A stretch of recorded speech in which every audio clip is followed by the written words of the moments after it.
Chaque jour, Charles et Carole vous présentent la leçon de l'école du sabbat.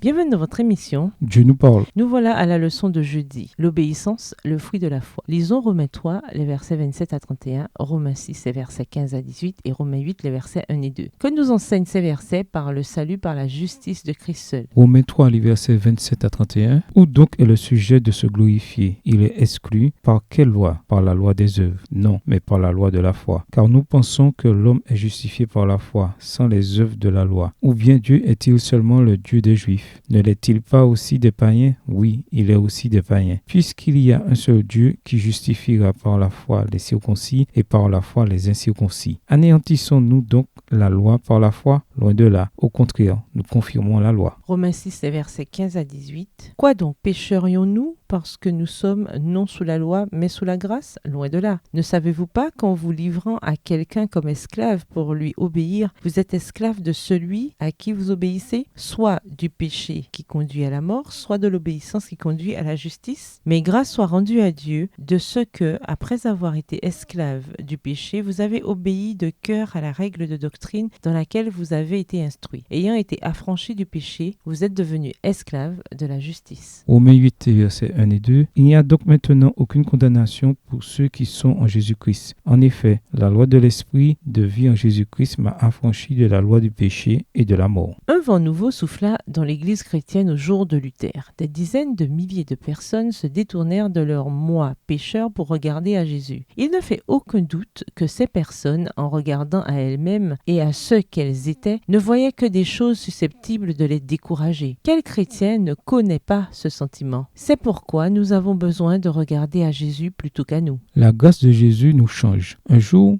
John Wesley assista à une réunion morave à Londres. Wesley resta ébahi quand il entendit la lecture de l'introduction de Luther à l'Épître aux Romains. Pour la première fois de sa vie, il commença à comprendre l'Évangile. Il eut comme une révélation et se sentit charmé par ce Christ qui avait donné sa vie pour lui. Il s'écria: « Je sus alors que j'avais confiance en Christ seul pour mon salut. Et j'eus l'assurance qu'il avait pris mes péchés, oui, même les miens, et qu'il m'avait sauvé, moi, de la loi du péché et de la mort. » Extrait du livre de John Whitehead, The Life of Reverend John Wesley. La vie du révérend John Wesley, à la page 331. Révisé par Stephen Cushman, 1793, à la page 331. Lisons 1 Pierre 2, le verset 2, 2 Pierre 3, le verset 18, Colossiens 1, le verset 10 et Éphésiens 4, les versets 18 à 24. Ces passages nous enseignent-ils sur la vie chrétienne? 1 Pierre 2, verset 2. Désirez comme des enfants nouveau-nés le lait spirituel et pur, afin que par lui vous croissiez pour le salut. 2 Pierre 3, le verset 18. Mais croissez dans la grâce et dans la connaissance de notre Seigneur et Sauveur Jésus-Christ. À lui soit la gloire, maintenant et pour l'éternité. Amen. Colossiens 1, verset 10. Pour marcher d'une manière digne du Seigneur et lui être entièrement agréable, portant des fruits en toutes sortes de bonnes œuvres et croissant par la connaissance de Dieu. Éphésiens 4, les versets 18 à 24. Ils ont l'intelligence obscurcie, ils sont étrangers à la vie de Dieu, à cause de l'ignorance qui est en eux, à cause de l'endurcissement de leur cœur. Ayant perdu tout sentiment, ils se sont livrés à la dissolution pour commettre toute espèce d'impureté jointe à la cupidité. Mais vous, ce n'est pas ainsi que vous avez appris Christ, si du moins vous l'avez entendu, et si conformément à la vérité qui est en Jésus, c'est en lui que vous avez été instruits à vous dépouiller. Verset 22. Eu égard à votre vie passée du vieil homme qui se corrompt par les convoitises trompeuses, à être renouvelé dans l'esprit de votre intelligence et à revêtir l'homme nouveau créé selon Dieu dans une justice et une sainteté que produit la vérité. Les réformateurs étudiaient systématiquement la parole pour y découvrir d'autres vérités. Non satisfaits du statu quo, ni d'une expérience religieuse stricte avec peu, voire pas de croissance, ils désiraient ardemment mieux connaître Christ. Nombreux furent les chrétiens du Moyen-Âge qui payèrent très cher leur engagement. Ils furent torturés, jetés en prison, condamnés à l'exil et exécutés. Leurs biens furent confisqués, leurs maisons brûlées, leurs terres pillées et leurs familles persécutées. Quand on les chassait de leur maison, ils recherchaient une cité dont Dieu est l'architecte et le constructeur. Hébreux 11, verset 10. Quand ils étaient torturés, ils bénissaient leurs bourreaux, et quand ils croupissaient dans des donjons sombres et humides,